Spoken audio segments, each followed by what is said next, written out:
Let's talk about artificial intelligence. It's one of those things that's supposed to completely change our world, right? But at the same time, it's also something that a lot of people are really genuinely afraid of.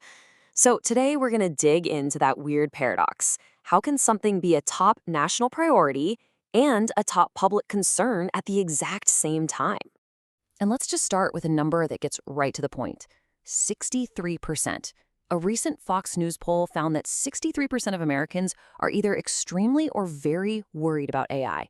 Now, that's not some small fringe group. We're talking about a huge majority of the country, and that feeling seems to be growing. So, while most of the public is feeling pretty anxious, the US government is going full steam ahead. We've seen the Trump administration put AI front and center in all its planning. They're looking at it as this absolutely critical piece of the puzzle for, everything from staying competitive economically to our national security. And the reason why is crystal clear. This is not about building cool tech just for the sake of it. The main goal, the stated goal, is to win this really high-stakes race against China. The thinking in the administration is pretty simple. If the US doesn't lead the way, it's going to get left behind.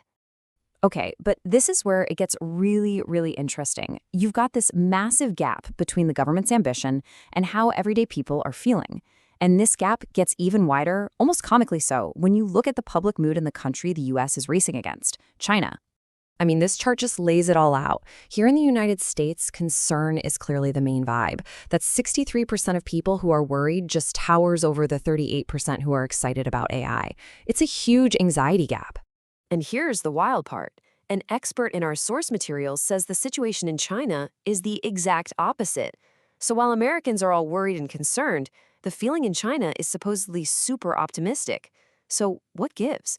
Why the difference? Yeah, that's the million-dollar question, isn't it? How can these two countries, both gunning for the same technological prize, have people that feel so completely differently about it? Well, one expert has a pretty fascinating theory. So the theory basically has three parts.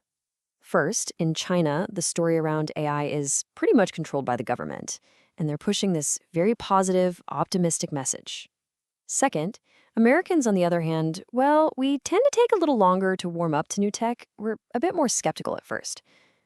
But, and this is the key part, once Americans do get on board with something, we tend to go all in, and as the expert puts it, do it better than anybody else.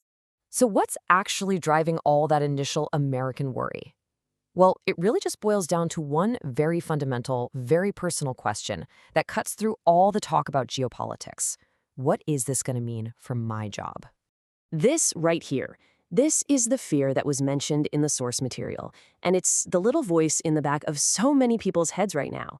You see these AI tools getting smarter and more capable every day, and that anxiety about being replaced, it's very real. Now, in response to that fear, President Trump offered a really bold, optimistic take. His argument was that even with AI and robots, you're always going to need people. You need people to manage them, to start them up, to make them better, and that's actually going to create more jobs, not less. Cyber expert Kurt Knudsen offers some really practical advice on this. He says we should totally reframe the whole question. It shouldn't be, am I going to lose my job? It should be, how can I use this incredibly powerful new tool to make what I already do even more valuable?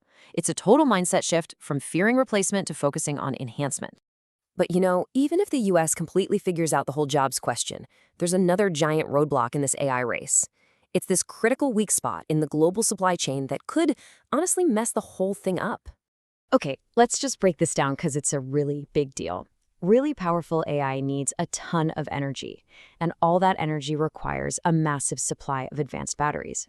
So what's the problem? Well, China basically dominates the entire global supply of these batteries. And that's not just an economic issue. It's a huge national security vulnerability. It gives China a ton of leverage. So what do you do about a problem like that? Well, the source talks about a few ways to tackle it. The most obvious one is to just start making the batteries here in the US. Another idea is to work with allied or friendlier nations to get them from there. And finally, the US could use its own strengths, like its lead in chip design and software, as a kind of bargaining chip to make sure it gets what it needs. When it all comes down to it, the expert's final message is simple, but it's really powerful. For us as individuals and for the country as a whole, this technology is here and it's not going anywhere. Sticking your head in the sand is just not an option. The only way forward is to engage with it and do it smartly. And that really leaves us with the big final question that hangs over this whole thing. It's the central tension of this entire story. As the US is racing to win the future of technology, how does it make sure it brings its own people along for the ride? How does it address their very real fears and build a future that actually works for everybody? That's the challenge.